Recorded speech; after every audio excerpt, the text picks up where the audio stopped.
Mercado internacional dita o ritmo por aqui. Isso e muito mais agora no nosso Morning Call, dia 9/1/2025. Seja bem-vindo. Por aqui falamos de economia, mercado e educação financeira. Vamos lá, então, vamos começar aqui o nosso dia a dia da economia, começando, claro, com o nosso quadro aqui de cenário macroeconômico. Vamos a isso. Na Alemanha, então, ontem falamos sobre aumentos, né, sobre melhoras em indicadores. Hoje vamos falar de um outro indicador, que são as vendas no varejo. Acabaram recuando 0,60% em novembro. Frustrou expectativas de alta, que era de 0,50%, de 0,5%, né? Era esperado subir 0,5%. No final, a zona do euro, o índice de preços ao produtor apresentou uma alta de 1,60 em novembro, mas ainda acumula uma queda de 1,20 no comparativo anual, tá? Estados Unidos, então, o relatório ADP de empregos privados, esse, mostrou a criação de 122 mil vagas em dezembro, evidenciando, então, uma desaceleração maior do que o esperado. Tá? Então, continua lá os sinais de alerta acesos, mas não vou repetir a frase hoje, né? Ou vou. Nunca apostem contra os Estados Unidos. No Brasil, a produção industrial de novembro retraiu 0,60%, ficou abaixo das projeções. Na comparação anual, a produção industrial avançou 1,70%, tá? Mas esse mês indicou desaceleração em relação à leitura anterior. Então, ficamos de olho também aí na produção industrial do nosso país. Cenário internacional de bolsas, então, vamos a isso. Lá pela Ásia, a grande maioria teve um desempenho negativo na quarta-feira, ontem.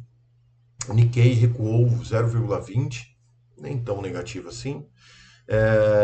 Hong Kong caiu 0,86, um pouco mais. Na China ficou praticamente estável, teve uma leve alta de 0,02, enquanto na Coreia do Sul também ficou estável, só que com um sinalzinho de negativo em 0,01, tá? Quase no 0 a 0. E na Índia registrou uma queda de 0,14%. Nem foi tão expressiva assim as quedas, tá? Bom, na Europa, então, os principais índices também encerraram o dia em queda. Na Alemanha, o DAX ficou próximo da estabilidade, variação de 0,05 negativo. Na França, fechou em 0,49. Reino Unido apresentou uma leve alta de 0,07, também quase 0 a 0. O IBEX teve uma queda de 0,12, enquanto o Eurostoxx, que reúne as 50 maiores empresas da região da zona do euro, fechou em queda de 0,33%. Estados Unidos, pregões ficaram mistos. Dow Jones subiu 0,25%. S&P avançou 0,14% e Nasdaq permaneceu estável, variou negativamente em 0,06%, tá, pessoal? Aqui no Brasil o negócio foi diferente. Fechamos em queda de 1,27%. Voltamos lá para os 119.625 pontos. Dois pregões de alta, né? Tava começando aí bem, aí já. Mas vamos lá. Destaques de alta, então. Grupo Pão de Açúcar subiu 1,6, São Martinho subiu 0,92 e quem caiu mais foi Carrefour com 12,19 e CSN, Companhia Siderúrgica Nacional, caiu 7,17%, tá bom, pessoal? Vamos então à renda fixa aqui para nos encaminharmos para o nosso final. Taxa dos tesouros americanos de 10 anos ficaram em 4,97 e o tesouro de 2 anos por lá 4,28. Para quem acompanha esses números sabe que estão em patamares bem interessantes, tá? Juros futuros agora, já Brasil, né?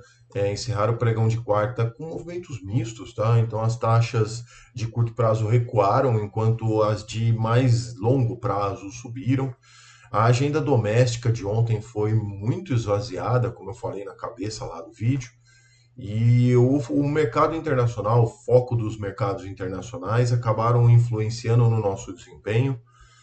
Foi um dia de baixa liquidez, né, que ampliou então as oscilações aqui no nosso mercado também.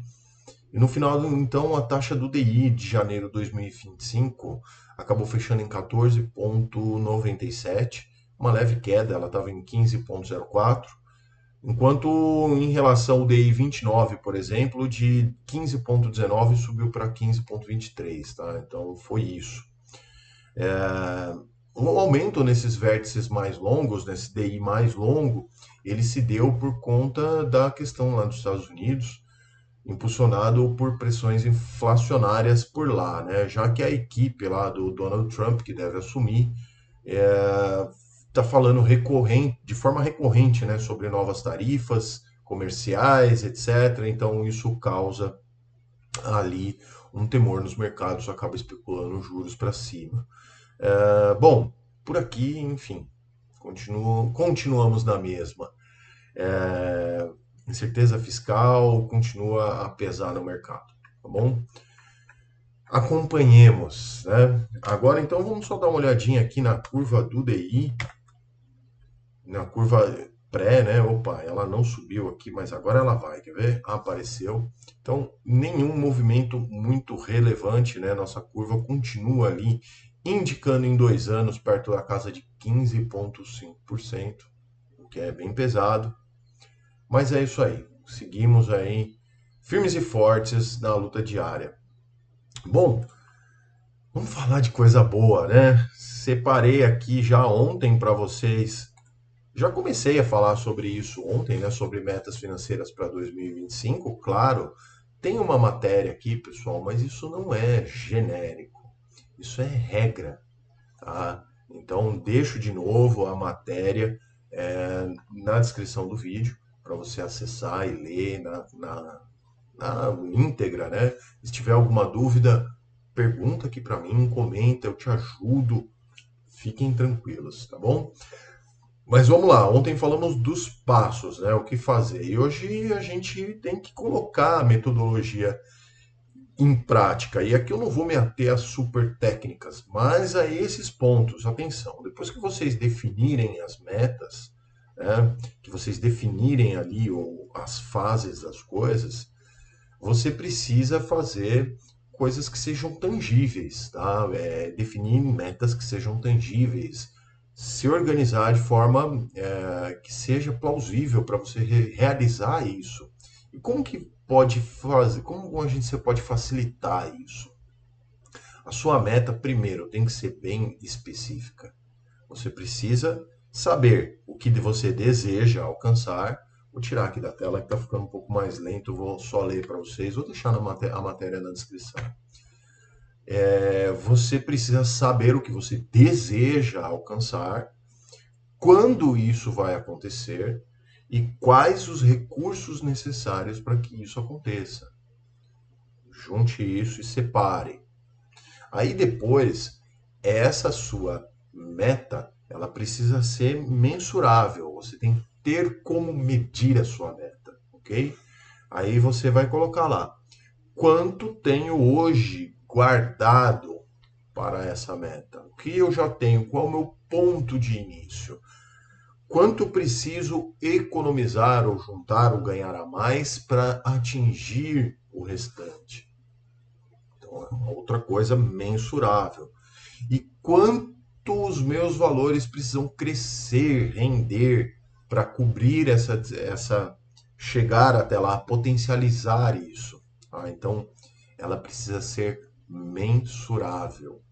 Beleza, mensurei. Agora você precisa ter metas que sejam alcançáveis. Não adianta você colocar metas impossíveis que você nunca vai conseguir alcançar, porque você só vai se desmotivar. Eu dou uma dica extra aqui: faça metas menores, divida a meta principal em metas menores, para que você consiga atingir e assim até se motivar a buscar o próximo passo. E quando a gente fala aqui de atingíveis, né, tenho condições de economizar? As perguntas que você deve se fazer de economizar o valor necessário para o projeto, você tem que saber se você tem essa condição. Se não, quanto tempo eu vou precisar para aumentar as minhas reservas? Isso também tem que ser atingível. E a segunda opção, tem uma segunda opção para isso? Se eu não conseguir, se eu não tenho capacidade para fazer tal coisa, pensem nisso. Isso tudo é planejamento, tá, pessoal? E relevante, tem que ser algo relevante, né? Porque se não for algo relevante, para que fazer? Então você tem que saber se isso realmente vai mudar a sua vida, vai mudar os seus planos e vai fazer com que você tenha satisfação em buscar essas metas. Legal? Última coisa, linha do tempo. Toda meta financeira, toda meta de trabalho, de carreira, tem que ter uma linha do tempo. Se você não estipula um tempo, você não busca e você se desmotiva. Tá bom? Então esse era o finalzinho das dicas de hoje do Vamos Falar de Coisa Boa. Todos os dias aqui vou tentar trazer algo mais leve, algo melhor, para que você, algo mais tranquilo, que seja algo legal para a gente falar, para dar um alívio, né? Porque o mercado financeiro está pesado. Bom, deixando sempre aqui, né? Nosso QR Codezinho aqui, escaneia, comunidade exclusiva de investidores comigo, tá? Para que você tenha informações privilegiadas, hein? Privilegiadas não posso falar isso, senão depois CVM vem em cima de mim. Mas informações relevantes para você. E, claro, né? Se inscreva no canal, compartilha com seus amigos, converse comigo nos comentários, eu respondo a todos vocês. Tamo junto, pessoal. Um forte abraço. Até amanhã. Tchau.